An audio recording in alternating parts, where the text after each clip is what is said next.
যে কোনো মূল্যে গণতন্ত্রকে সুসংহত করা গণতন্ত্রের ত্রয়োদশ জাতীয় সংসদ নির্বাচনে বিএনপির জন্য এক ভিন্ন বাস্তবতা। দেশের অন্তত 9টি আসনের ব্যালটে নেই দলটির ঐতিহ্যবাহী প্রতীক ধানের শীষ। কোথাও রাজনৈতিক সমঝোতা, কোথাও আইনি জটিলতায় তৈরি হওয়া এই পরিস্থিতি নিয়ে মাঠ পর্যায়ে শুরু হয়েছে ব্যাপক আলোচনা। ফলে প্রশ্ন উঠছে, এসব আসনে কি করবে বিএনপি নেতাকর্মীরা? যেহেতু তাদের কোনো জবাবদিহিতা ছিল না।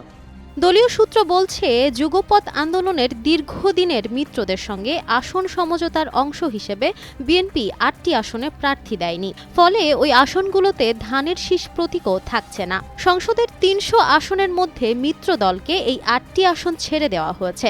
এর মধ্যে জমিয়তে উলামায়ে ইসলাম বাংলাদেশ পেয়েছে 4টি আসন, বাকি 4টি ভাগ করে নিয়েছে গণসংহতি আন্দোলন, বিপ্লবী ওয়ার্কার্স পার্টি, বাংলাদেশ জাতীয় পার্টি বিজেপি এবং গণ অধিকার পরিষদ।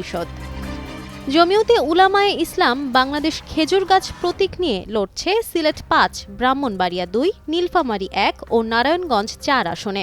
ব্রাহ্মণবাড়িয়া 6 আসনে গণসংহতি আন্দোলনের জোনায়েদ সাকি লড়ছেন মাথাল প্রতীকে। ঢাকা 12 আসনে বিপ্লবী ওয়ার্কার্স পার্টির সাইফুল হক রয়েছেন কোদাল প্রতীকে। পটুয়াখালী 3 আসনে গণ অধিকার পরিষদের নুরুল হক নূর ট্রাক প্রতীকে এবং ভোলা 1 আসনে বিজেপির চেয়ারম্যান আন্দালিব রহমান পার্থ লড়ছেন গরুর গাড়ি প্রতীকে। এই 8টির বাইরে কুমিল্লা 4 আসনে আদালতের রায়ে বিএনপির প্রার্থী মঞ্জুরুল আহসান মুন্সির মনোনয়ন বাতিল হওয়ায় সেখানেও নেই ধানের শীষ। ফলে সব মিলিয়ে 9টি আসনে এখন প্রতীক শূন্য BNP.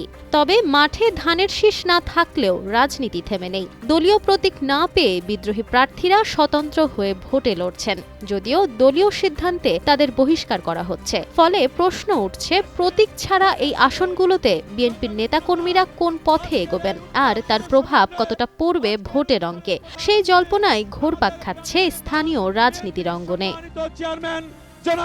Nafisa Nowal, Times today.